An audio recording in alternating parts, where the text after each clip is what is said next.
Well, good afternoon, everyone.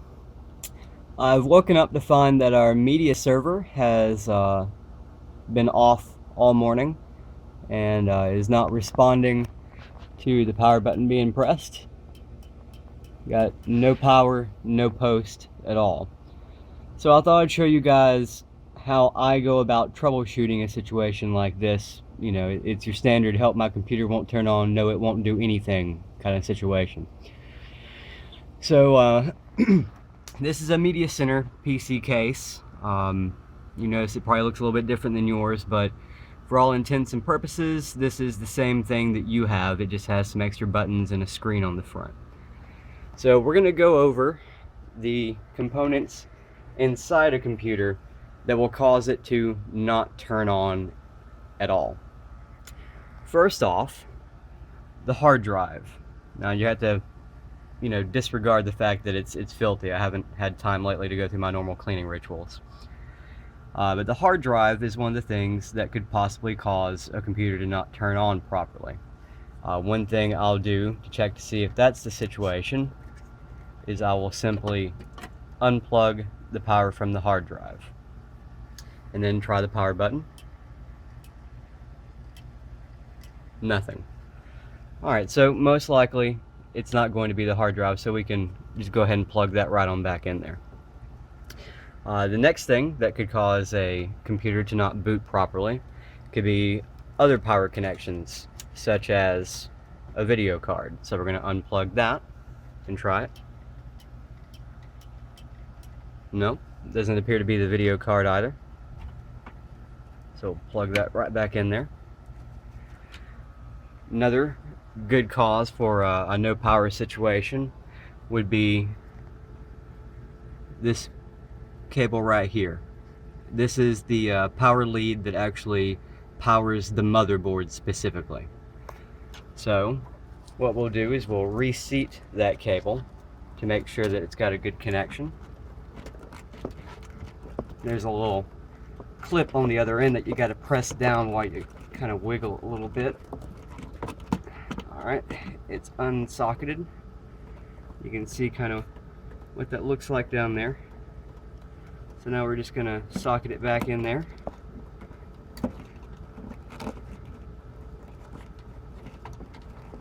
Make sure it's good and tight. Now we'll try it again. No, nothing. So next thing that could possibly be is it could possibly be this power cable right here. This is the power cable that actually runs the processor's power supply. So we'll do the same thing. We'll release that cable, then we'll clip it back in. We'll try it once more. Still nothing. Now, with the exception of this cable right here, pretty much all of these cables that we've been reseating, the computer would at least turn on. It would at least come on, it'd give you most likely a beep code or something like that to let you know, hey, I've got power, but there's a problem. So in this specific situation, kind of unnecessary, but if you're not sure, those are good things to check. Now, some power supplies, such as this Fatality, they have connections like this, where you can remove and reconfigure and add and stuff like that. So it would be a good idea just to remove those and clip them back in, just to be sure. Couldn't hurt.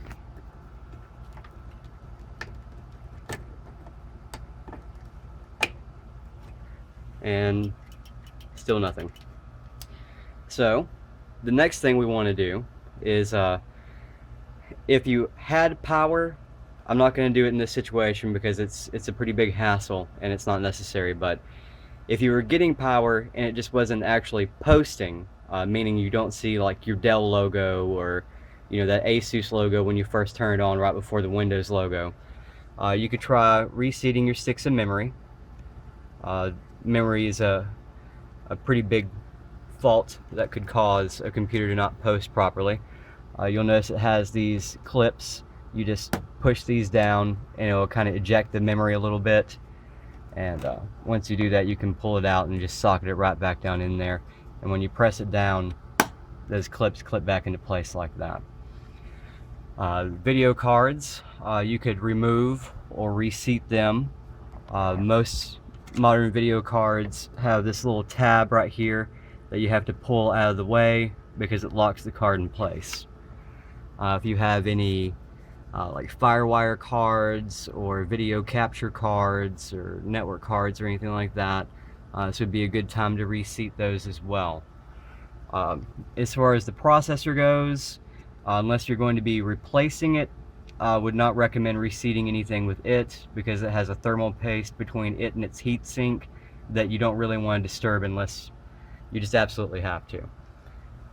So the next thing we're going to do is there is a toggle switch back here, and that toggle switch will turn the power supply on and off.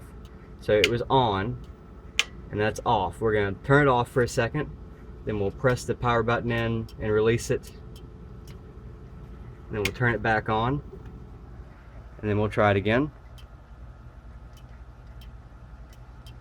Okay, so this power supply is not responding to the button press at all.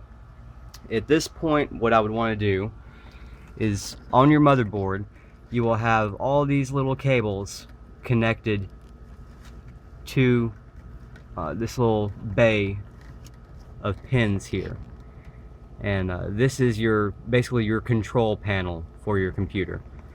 So what you'd want to do is find out which one of those corresponds to your power button and reseat it to make sure it's got a good connection, because if the power button's not working, then it's not going to work either. So I've reseated that specific connection, and we'll try it. Still nothing. Alright, so what we're going to do at this point is I'm going to jump the leads on the motherboard for the power button to see if maybe I have a faulty power button. So I'm going to need to get like a screwdriver or something like that, something small and flat that I can use to jump those leads. Very similar to what you might do for like a car solenoid switch to try to jump it off. So be right back. Alright, so I have obtained something to use to jump it off. I'm going to be using just a master lock key for a small lock. That'll work just fine for our purposes. So, and let me see if I can get this camera in here. Alright, so here are our leads. As you can see, earlier I reset the hard drive LED switch. Is mostly just for, purposes for the video, but I'm going to actually do the right one this time. So what we're going to do is we are going to get this cable out of the way. We are going to pull the hard drive, the computer power switch lead off of there, remembering how it was put on to begin with. We'll just sit that right out of the way there. This is a little cumbersome, so bear with me. And we're going to use this key to jump these two leads. Alright, it's still not turning on, so it's not a faulty power switch. Now we know that for sure at least. So we can just get that out of the way for a second so I can see. Alright, so we can plug that back in, as we know that is not the issue. Alright, so that's plugged back in now. Alright, so at this point we've determined that the problem is not with the hard drive power, it's not with its accessory power, it's not with the main leads on the power supply, it's not with the main lead to the motherboard or directly to the processor. At this point, if necessary, you would have made sure that it wasn't memory that was the issue, or an accessory card. At this point, I would recommend just kind of, you know, checking all your cabling. This would be a good time to do that. Just make sure it's all socketed well. Nothing's coming loose. Just kind of give it a little wiggle, a little push, just to make sure. Might as well while we're in here, right? Okay. So, at this point, what we have is a failure of the power supply itself. It is not turning on, it is not coming on. For me, that's kind of depressing because, man, that power supply, good God. So, we need to look at replacing this power supply. That is the issue. Unfortunately, at this point, I do not have a spare power supply. I do have one that is capable of running this machine. However, it is in my test bed system, the one I use to test software I'm not sure about, or when those Microsoft hackers call in, I'll let them remote into that machine and let them have a good old time while I trace their IP address with Wireshark. So I'm going to get that machine prepared. That way I can show you how to remove a power supply and then how to actually add a power supply to a machine. So be right back with you again. Alright, so I have my test bed machine here. Before anyone asks, that is a level 10 GT thermal take case. It has all the lovely little expansion bays that you can pull out, and they double as drawers to hide all your stuff in. Plenty of cooling, all that stuff. So what we're going to do is we are going to open the side of the case up to view all the beautiful inside stuff. Now, I am the world's worst about hiding cables, routing them through the ports and the back side on the opposite end of the computer, and that is what I've done here. But luckily, this is another one of those modular power supplies. I really like those, so I tend to get them more often than not. So I don't have to actually remove a lot of that stuff. I just have to unclip it and then unscrew the power supply and remove it to add it to the other one. Yes, that is a giant heatsink. So I'm going to get prepared to do that and just stand by for a moment. Alright, so I've got the more or less 2 screwdrivers I'm going to need. Really it's just one, but I always get a small flathead just in case. So the first one, the main one, is just your standard Phillips head. Nothing too special about it, just a old Craftsman Phillips head from the 80s. Second one is just a small Craftsman flathead, also from the 80s. So we would want to make sure that this power supply will actually run that system. Now, I already know what it requires, so I know this one will be fine. This is a 500 watt. The previous one was a 550, but the 50 watts in my situation is not going to make much of a difference. For all intents and purposes, this system is a lot more intense than the media server. The media server had a power supply that was kind of overkill, so this one probably still overkill, so we're good. So what we're going to start off doing is removing these individual power leads.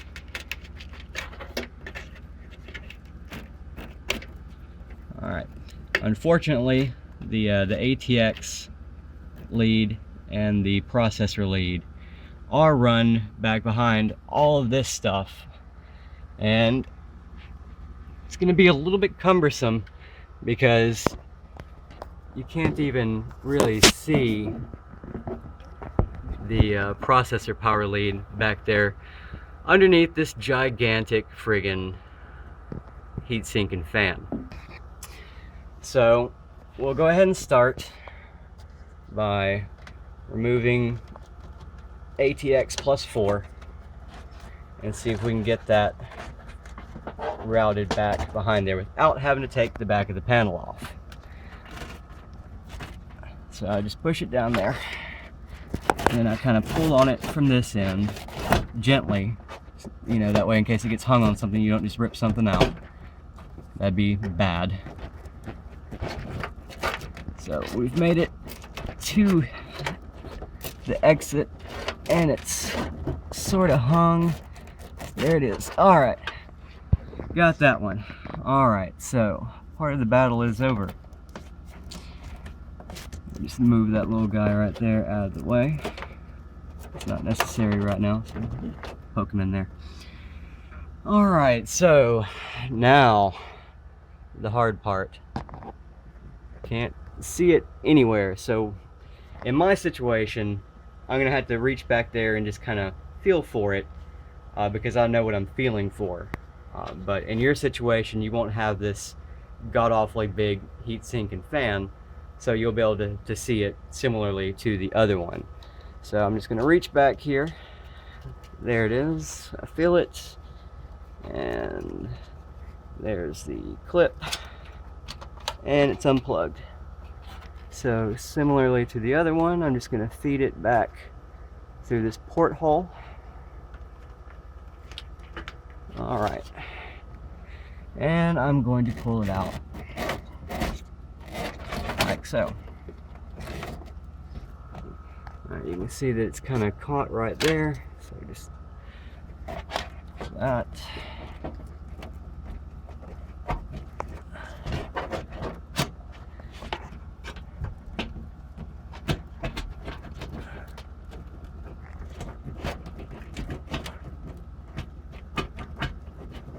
Come on, I don't have to take the side of this thing off.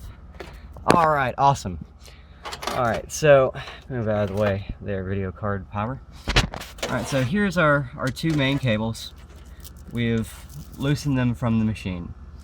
Not too bad, and really, to be honest, that's just about all you have to have to power a machine. There are more cables, like the hard drive cables and stuff like that. That's this one, and the hard drive connections are actually on the other side. They're back here. I don't think I can really see it, but yeah, anyway, they're back behind this array on the other side. So yeah, that was a pain, but we've got that done.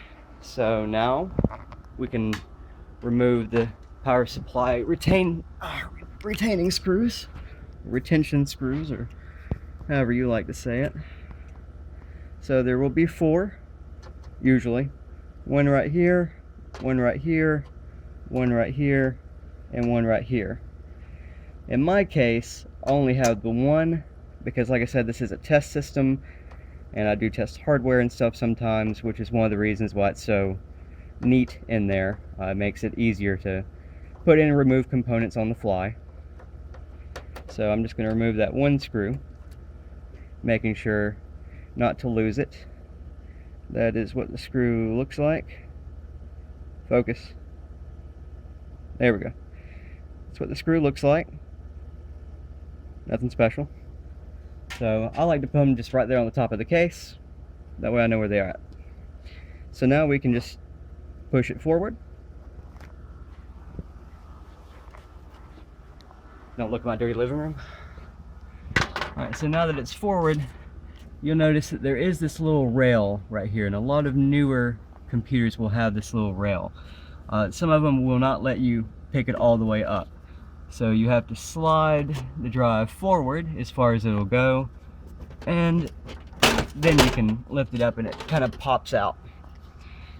So now the power supply is out of the computer, and there's the slot that it went in. So now our job is to remove this old power supply and put in the new one. I'm going to pause the video while I remove this old one, because you just saw me remove it from that one, and it's really the same procedure, so you don't really need to see that part again. Be right back with you. Alright, so I've got the old power supply removed, and I am now ready to install the quote-unquote new power supply. So very similarly to how the other one came out, we'll just put this one in here, and slide it on up into place. And I like to put one screw in to hold it while I get everything connected. So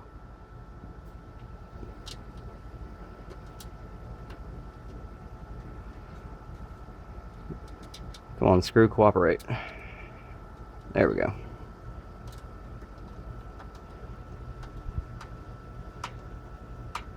Alright, so now that we're more or less secured, we can start reconnecting all the cables. And honestly, I had a larger video card in there previously, so this this cable right here isn't so much necessary anymore. So I'm just going to discard that into the pile of cables. So we'll connect the main lead for the hard drives and things like that, and then the power for the video card, which leaves us with the two main cables here. Now, with this particular case, it has this this adapter, and this is so you can run like the VFD and fans and temperature controllers and stuff like that with this particular case. So what you would be doing right now is plugging this cable directly into your motherboard. However, I plug it into this dongle, and then I plug the dongle into the motherboard.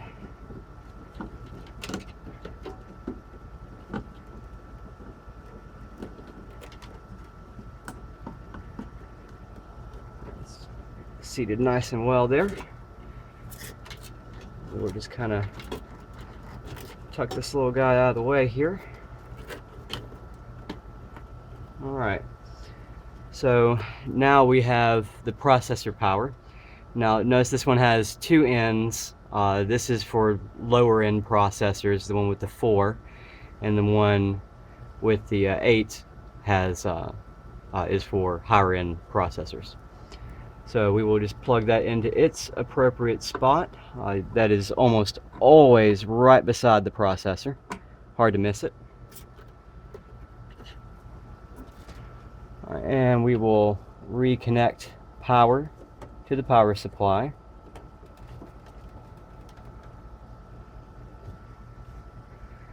And alright, so trying to get the camera out of the super duper professional caddy I have here attached to a My Little Pony tin. I turned it off, so yay for me.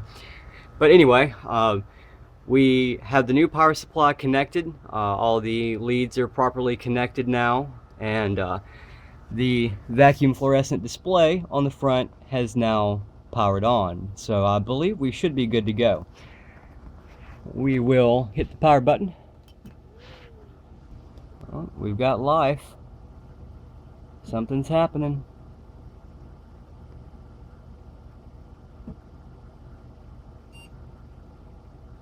Got a beep. Hard drive LED.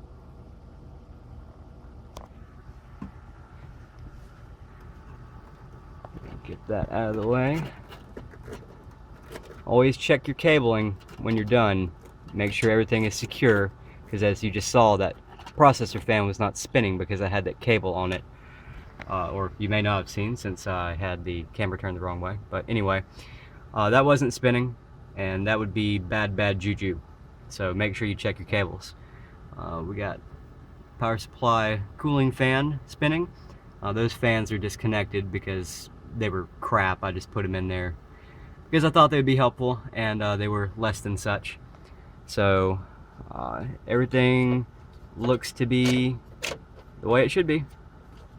We've got post and power, and everything is good to go. So that is how you properly troubleshoot and resolve a no post, no power situation. You may hear it called NP-NP or NP-NV, which is just no post, no video, or no power, no video, or any combination thereof. But that's how you do that, and that's how you fix your own problems with your own systems. Well, I appreciate you guys watching. I hope we all learned something today. If there's anything specific that you want to know how to do and you're not sure, just please leave a comment, ask a question, message me, whatever you want to do. I'm always really happy to answer you guys' questions. I'll make another video if I need to, but there you go. Have a great day, everyone. One more thing for you.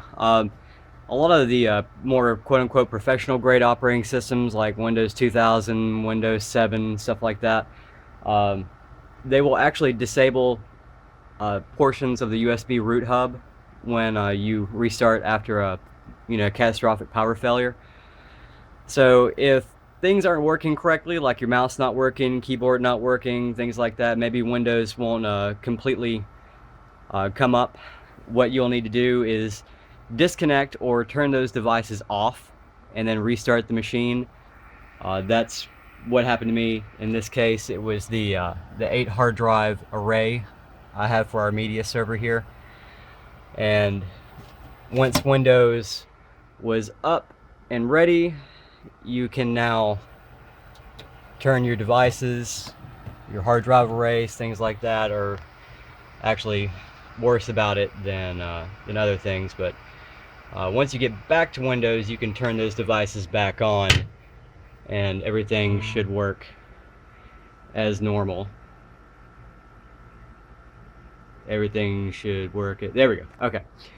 So it is now detecting all those hard drives and, scanning them and all that stuff. So we are now officially good to go. And if you're looking for something to do after this, I have another YouTube channel. It's xandrums.com, xandrums.com. You can go check some stuff out over there if you're bored. Maybe click some ads or something, whatever you want to do. I don't know. Anyway, thanks for watching again, guys, and have a great day. Later.